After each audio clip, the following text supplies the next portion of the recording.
Welcome home to USA Global TV and Radio, a place where dreams take flight, with authentic storytelling, diverse perspectives and meaningful conversations, where global stories unite and bridges are built beyond all borders.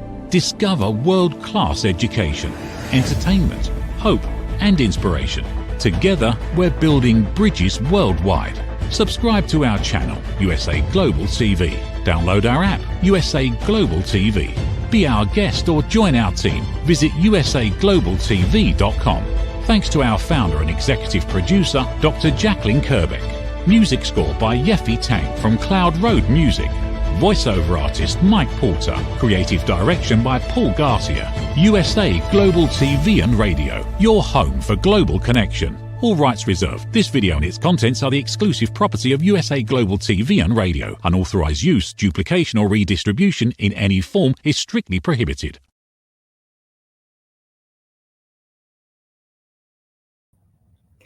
Hello and welcome to USA Global TV and Radio. I am Tracy Cram Perkins. And today's show is the Dementia Home Care Show. I invite you to subscribe to our YouTube channel, USA Global TV and Radio. I am a 4-time dementia caregiving survivor and the author of the book, Dementia Home Care, How to Prepare Before, During, and After.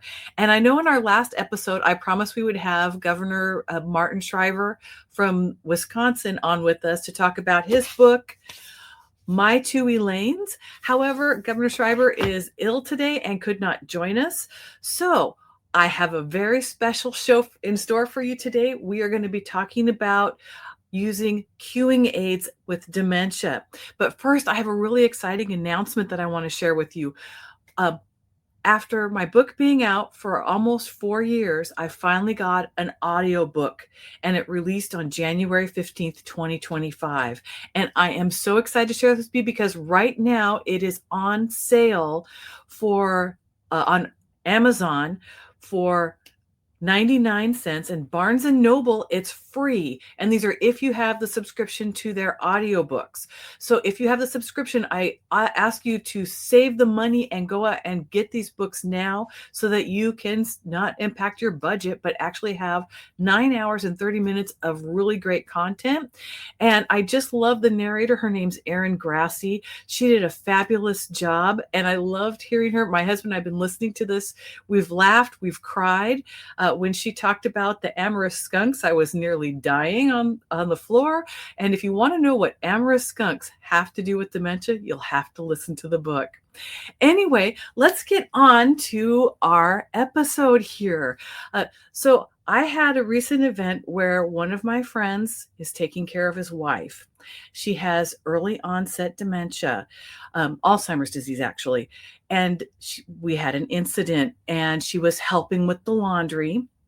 And this was really very sad for her. She wanted to wash some rags.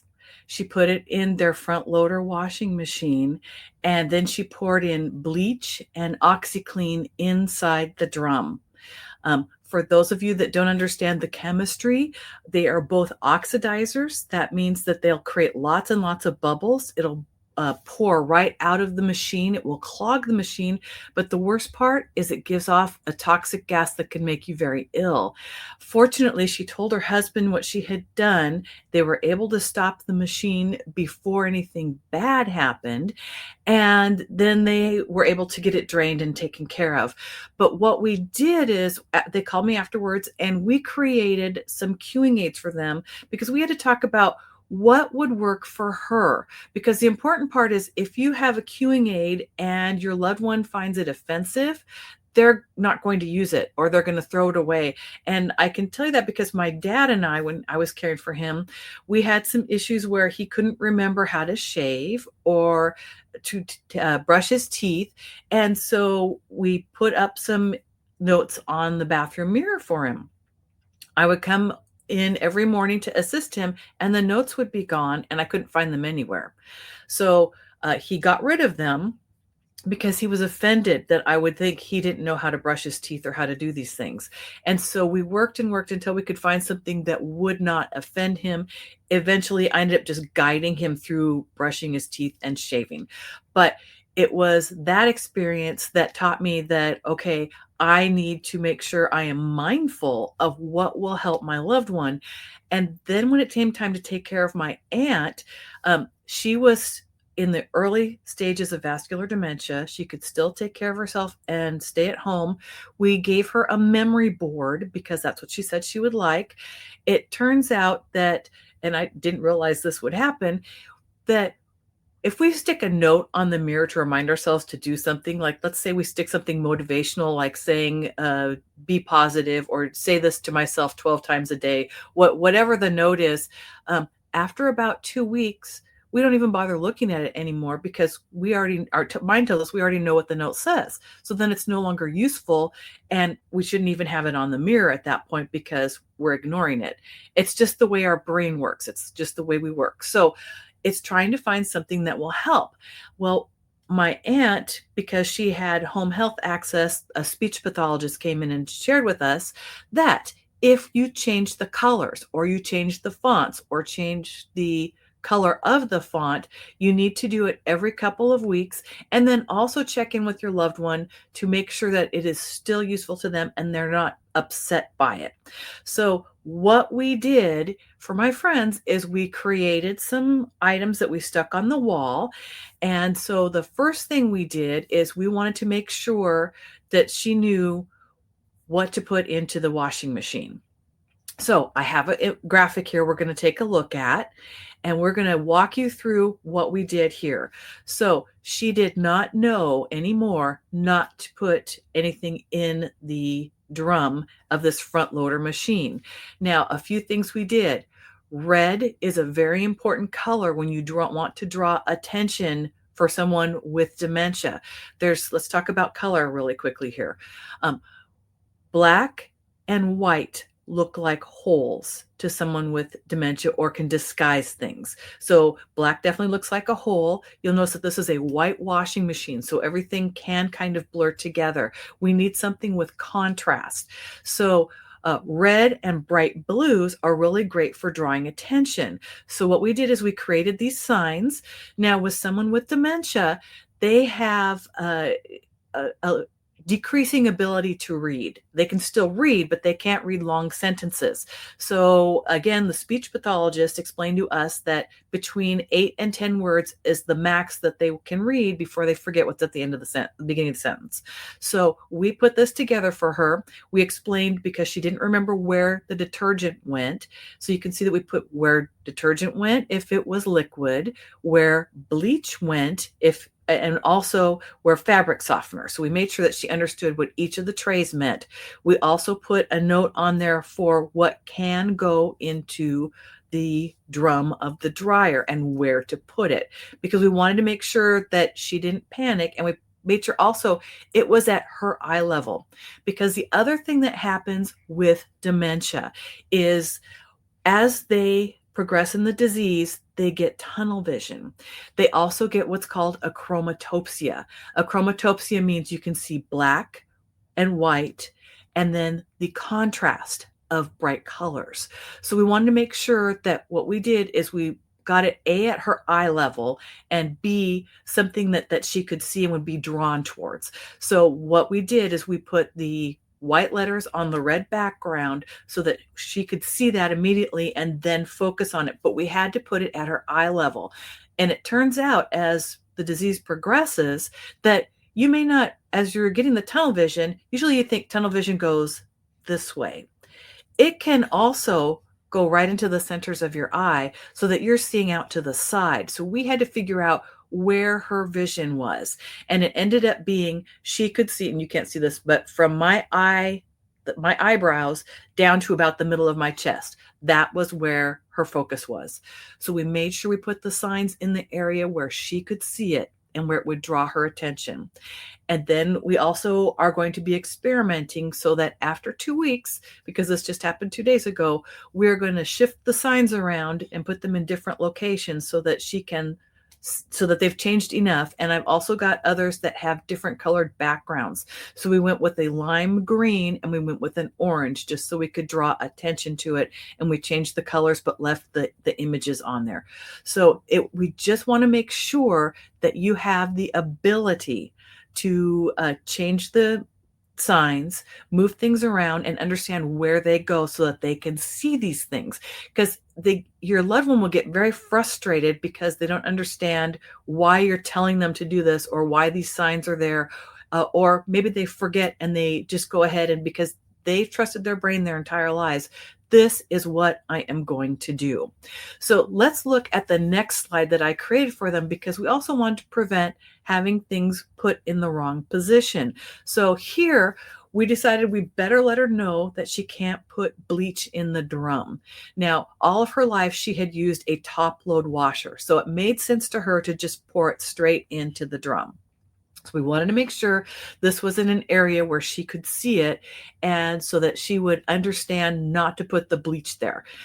Again, we made this one very large so that it attracts her attention and reminds her that no bleach goes in the drum. Now, the next slide, let's take a look at this.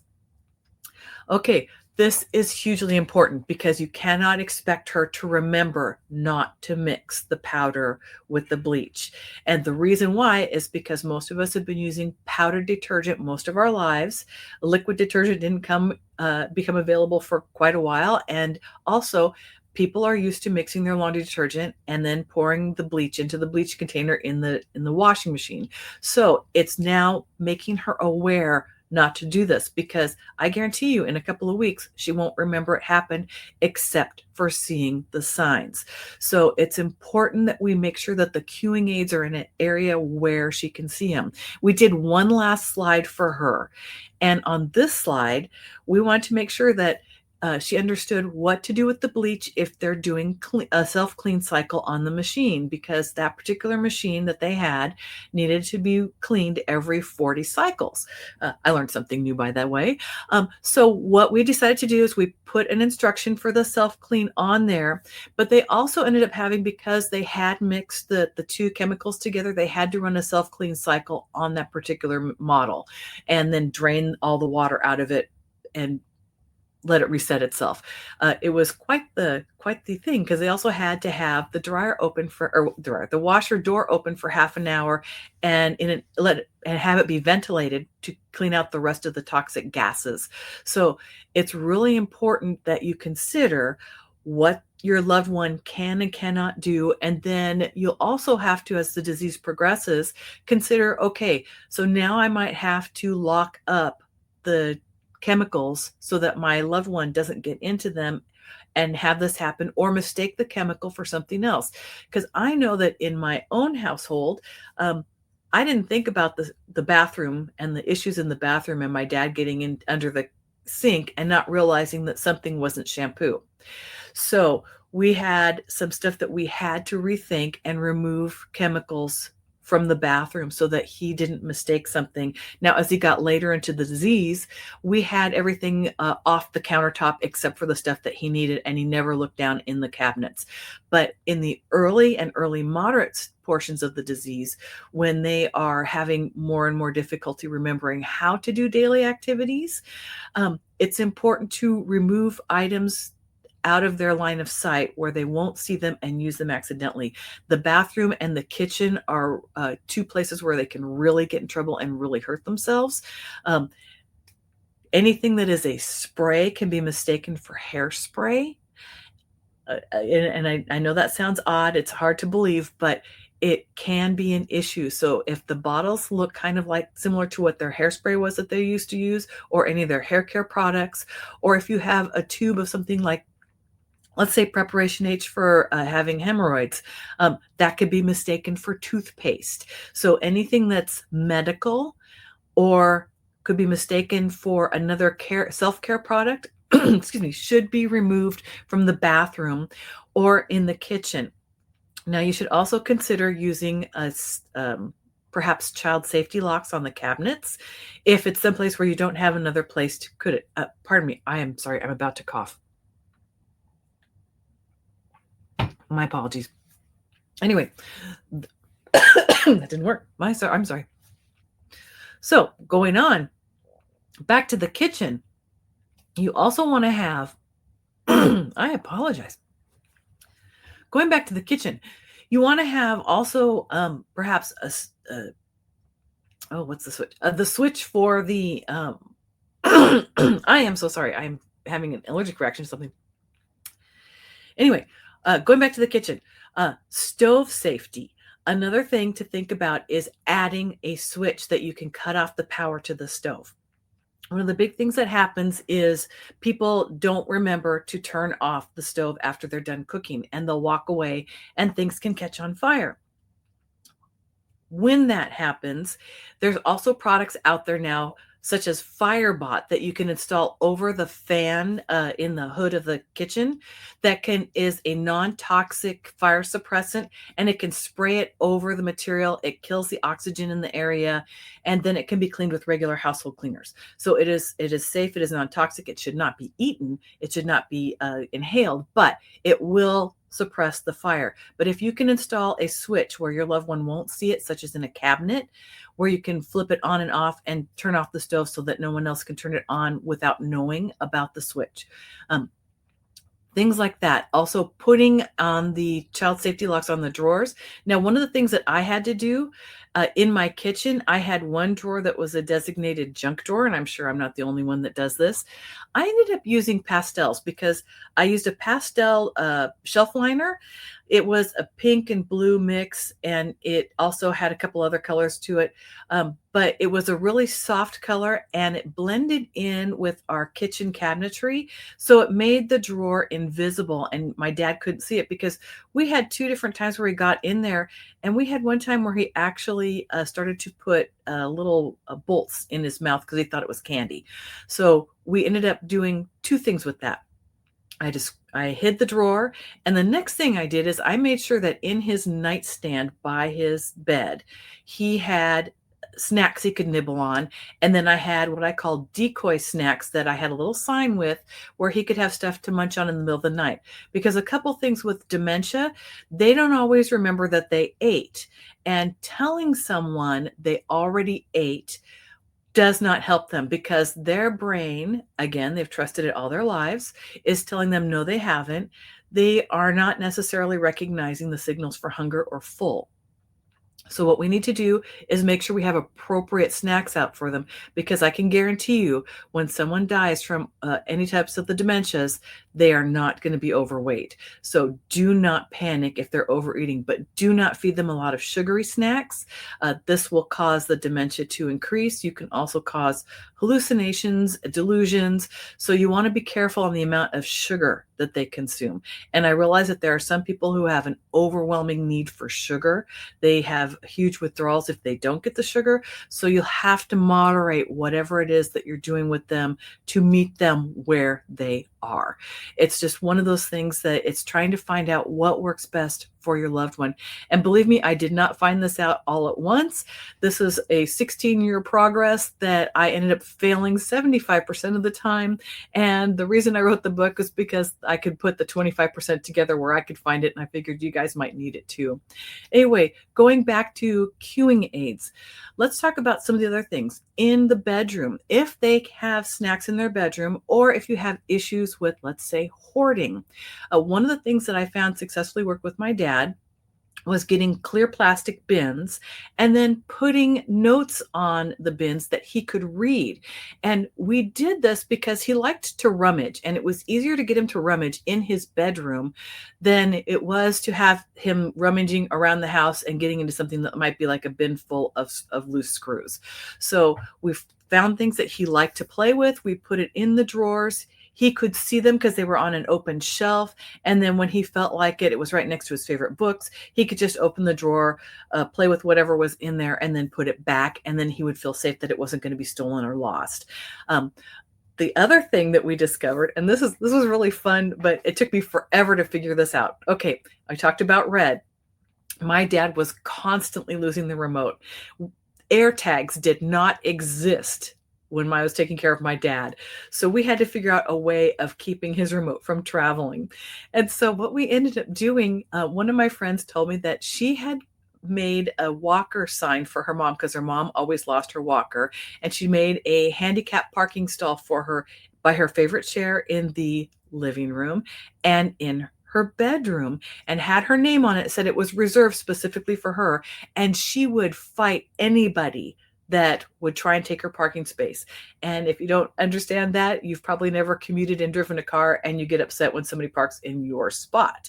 So what we did for my dad is I had a special parking space for his remote.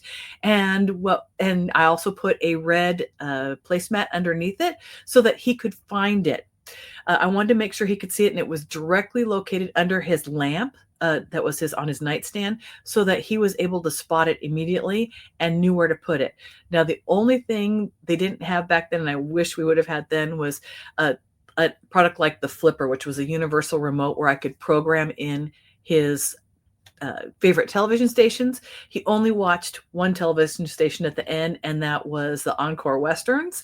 And so anytime he fell asleep with the remote in his hand and he hit the button and it switched to something else, we ended up having a problem because he would assume that whatever he was seeing was actually the news, and then would be panicked if he saw something on World War II because he thought he was back in the war. So it's important to consider what your loved one can handle. But if you can find a universal remote that is designed for someone with dementia, it will help. And then if you can also create designated landing areas for those things so they don't hide them. Now, that doesn't mean that they won't wake up in the middle of the night and have a moment of paranoia and they want to hide it because they feel like somebody's coming to steal or rob from them. This happens quite frequently. You might find out, like one of my friends did with her dad, he was absolutely convinced that somebody was going to steal his dentures in the middle of the night. So, and my friend works in a dental office, so you can imagine her angst over this. He took out his dentures. He got a couple paper plates, taped them together with duct tape, folded it up, taped it again, and then hid it. Okay, she had to get him to a doctor's appointment. He needed to have his dentures in so that they could do some work for him. Anyway, she had to find his dentures, and he couldn't remember where he put it. He just knew it was in a safe space, and it took her 45 minutes to find them tucked in a drawer, not in his bedroom, but in somebody else's bedroom back behind some socks. So, and then it took her another 5 minutes to cut them out of all the duct tape. I'm sorry. So what she ended up doing with that is at night, she got him to agree they would do a cleaning process, and then she would store them in his special safe. And they created a strong box for him that could not move, and he put it in the safe, and then he felt fine. So it's trying to meet your loved one where they are so that they feel safe. And especially because overnight can be some serious challenges. We had my dad hiding things behind my fish tanks. We had him fish tank, I should say. We had him putting stuff in places I didn't even know how he got them there. So it's just trying to find ways to make them feel safe, give them distractions, make sure that you can exercise them enough that they will sleep through the night. And then I learned this trick, and this is a really important thing. I found out later, after I had him for a while, that a dimmer switch works wonders. I live in an area where it gets dark really early in the wintertime, and my dad's sundowning where he would get upset or distracted, or his brain was telling him he should be doing something, but he couldn't figure out what it was because he was tired. I found that if I turned the lights up starting at 3:00 in the afternoon, he would calm down. He wouldn't get confused. And when I was researching this a little bit, I discovered that it was releasing endorphins in his brain. It was also making him feel calm and releasing a little bit of serotonin, and that he was just happier and more with it. So we made sure we had daylight lighting, and we turned as I said, at 3:00, we started turning the lights up to make sure that he didn't go through that. We also had a special door that he could go in and out of where I could actually have a buzzer where I could hear him going in and out. And we made sure that we had a sign on it that he knew it was his special entrance. And he loved having his own VIP entrance. And yes, we called it the VIP entrance. So it was just making sure that you take into consideration what your loved one appreciates and how they feel, because the more you connect with their feelings, the better off the outcome is. And if something goes wrong, that's okay. Just make sure that you laugh about it with them, because if you can both laugh, you can both relax. And that's a very important tool that I discovered the hard way, because my husband could do this naturally with my dad. He didn't butt heads with my dad. My dad and I, we had the same personality.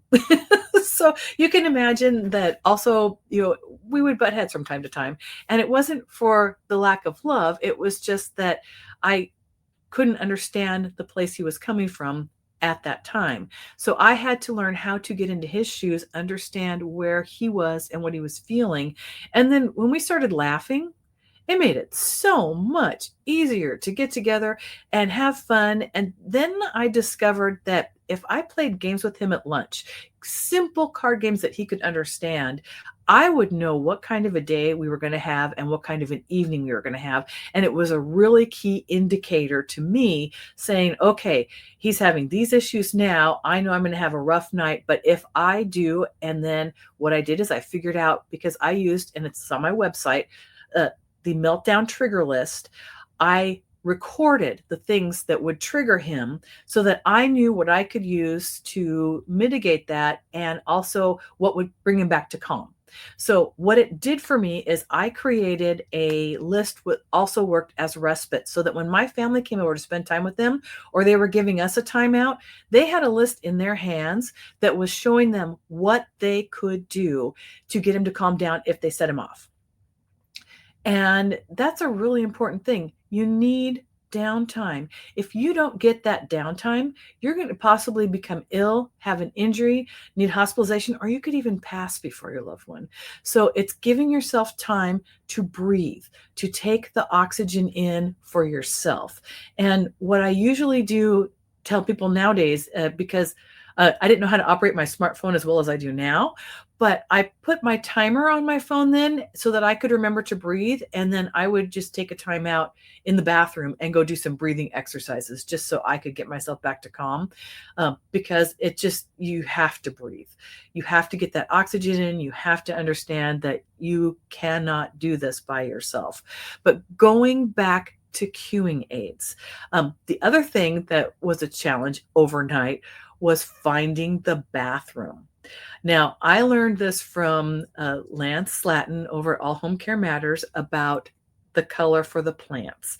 I discovered the hard way that my dad was attracted to my ficus in the middle of the night, and I no longer have a ficus, because for him, that was the bathroom. He knew he was headed down the hall in the right direction.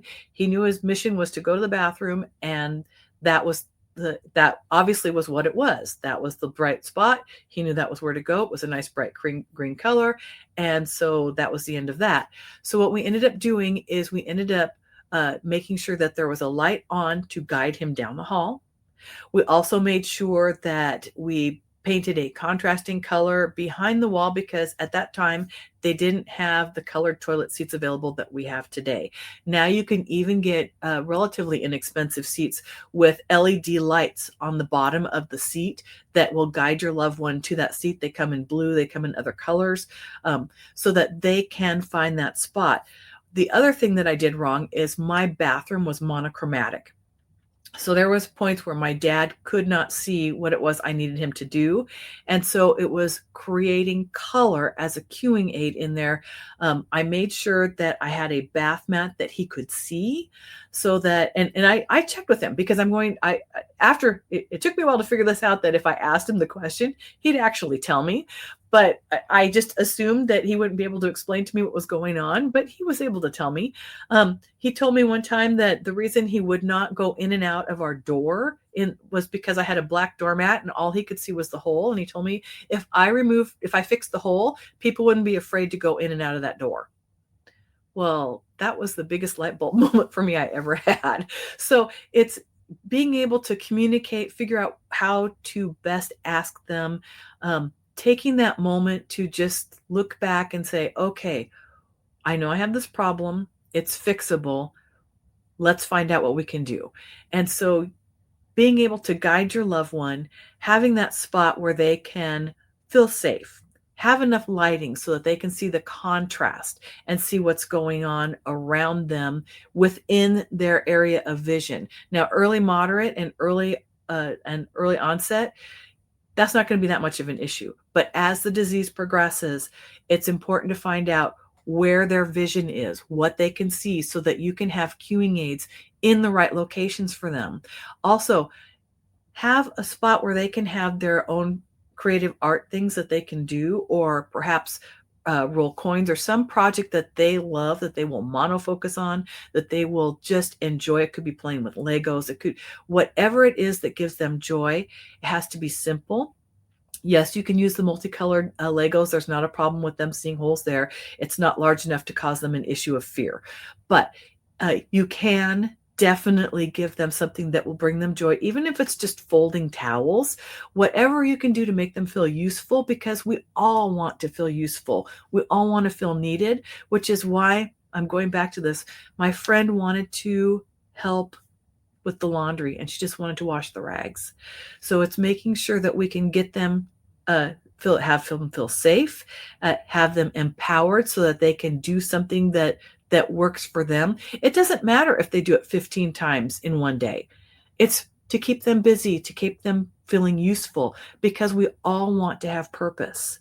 And if they feel that they have purpose, they're going to be happier. You're going to be happier. So it's trying to find those items that will help them along their journey. And cueing aids are a lifesaver. And I just can't stress this enough. Everyone's going to be a little bit different. Everyone's going to feel differently about how this is approached. You might have to have this conversation with your loved ones about what they want multiple times, because at first they're might be resistant, or you might not be using the right way of talking to them. That's another thing that I had a problem with, is I didn't always know how to talk to my dad.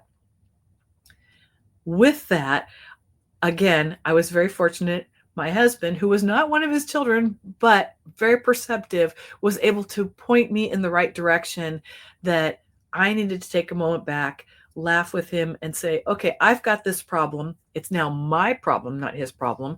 And I need your help fixing it. How can I fix this? Invite them to find the solution. Now, sometimes they can't. If they're too far into the disease, then you have to think for them. You'll know when you get to that point, because it's going to be into the middle to late moderate portion. When you get to that point, by this time, you will know their needs, know what they're looking for, and you'll be able to guide them and say, let's do this. I'm thirsty. I'm getting a drink of water. Let's go get a drink of water, and just guide them into the kitchen or wherever you're going to do this. So it's getting to that emotional need, because we have emotion related memory. They're going to remember when you upset them. They're going to remember the feeling. They may not remember the event, but they'll remember the feeling. But they also remember when you make them feel good and the things that they look forward to. One of my friends was very good with his dad. His mom and his sister could not figure this out, but his dad was losing a lot of weight. He had Perkinson's dementia. And so every Friday he would bring his dad a nutritional shake that was strawberry, was his dad's favorite flavor. And he would go home, make this after work, and run over and see his dad and get him to drink this drink. One weekend he forgot, and his dad let him know about it. And everybody in the room was shocked, because he remembered. But again, it was something that brought him joy. It was something he looked forward to. They're going to remember the feelings. So if you make them feel good, if you make them feel safe, make sure that you empower them with cueing aids that will help them get to a place of safety, or find what they need. Or here's another one. We had an issue with mirrors at a later point. Now, this is not a cueing aid, but this is more of a safety thing. What we ended up doing, because of the whole melting down issue, was I put a cellular shade in front of the mirror. And when it became an issue, I would take my dad out and said, I will take care of this. I would give him a book or something, and then I would go back in. All I would do is pull the shade down. It now looked like a window. Once it looked like a shade over a window, and I brought him back in, he was fine. We were able to continue on and do whatever we needed. But that was not easily come by knowledge. It took me a while to figure out, and I actually discovered this from Joanne Koenig-Kosty's wonderful book, Learning to Speak Alzheimer's. It's finding those pieces of information that you can all tie together to help your loved one. There are so many different resources out there, but you need some place to start. And usually we're so overwhelmed and we're so emotionally exhausted, it's hard to know where to start, which is why I'm here to help you and bring on wonderful guests and explain what's going on. And if you have questions, feel free to reach out to me. You can send me an email. I will get back to you if we're not in the same time zone, but I will respond. So please feel free to reach out and share your questions. I will keep it confidential unless you give me permission to share it to teach as a teaching moment for someone else. But I want you to know this is a safe space that we can learn together. And if you have things that you want me to talk about, please send me those as well so we can discuss those on air and we can help you along with your journey. Anyway, we're getting close to the end of the program today, and I am just so excited that you have been there with me. But again, I just want to remind you that the audio version of this book is now out, and it is free on Barnes & Noble. It is also only 99 cents on Amazon. And also on Audible, if you have those subscriptions. So if you are a subscriber, you will be able to get those on for 99 cents or for free, depending on which platform you're on. And I encourage you to go out and get that book. You will laugh with me, you'll cry with me, and I'm there to support you the whole way. Anyway, the last few things I just wanted to cover is, again, I want to let you know that Governor Schreiber's wonderful book, My Two Elaines, he's a wonderful advocate for Alzheimer's disease and dementias. He talks about his journey here of taking care of his wife. He also has a lot of resources in this book. It's a really wonderful book. It's an easy read. It's very well written. And I love this. It's in his 4th edition. He included his children's perspective at the end of the book this time. And it's really wonderful to hear how his children did during this whole process, because he was only addressing initially what his experience was, but the depth and emotion that his children brought to it was such a wonderful experience.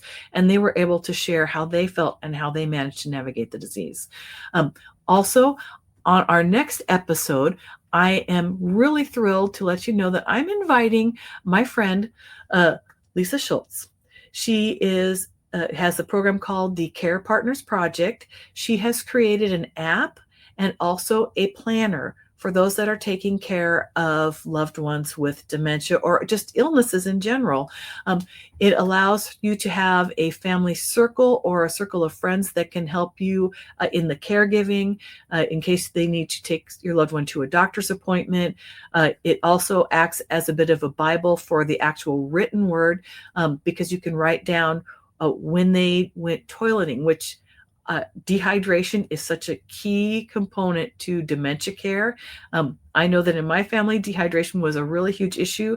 And every time I noticed somebody becoming delusional, I knew that they were dehydrated and possibly getting a urinary tract infection.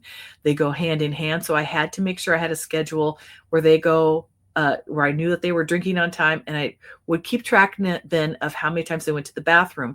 Well, Lisa has incorporated that into her planner so that you can keep track of when your loved one went to the bathroom, either via cell phone or via your hard copy care planner. It's such a wonderful tool. I'm so excited to get to share it with you at our next episode. So we will be back on February 18th, and we will be sharing all of these resources and her other innovations. And I just cannot wait to share this with you. And again, you feel free to reach out to me with your questions. I am happy to answer them. Also, I will be doing a show on the Pro Aging podcast on I believe it's the 29th of this month. It will be available on YouTube, and we're talking about the 5 little known secrets to making dementia caregiving easier. If you go to my Facebook page, there's a link to the registration page for that podcast, or for that cast. It has a live Q&A. So if you want to bring your questions, you can ask me live questions. So if you have anything else, just let me know, and I look forward to seeing you next time. Thank you, everyone. In a world full of noise, misunderstandings, and interruptions. Master the art of listening with Dr. Jacqueline Kerbeck. Dr. Jacqueline Kerbeck is the listening mentor of USA Global TV and Radio and the Amazon #1 best-selling author of Mastering the Power of Elevated Listening. Elevate your listening. Elevate your life.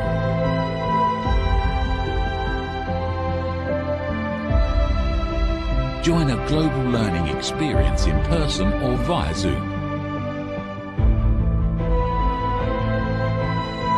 Reserve your spot today. usaglobaltv.com/book-your-session or drjacqueline.thinkific.com. Join Dr. Kerbeck's listening courses or hire her to unlock deeper connections and authentic conversations.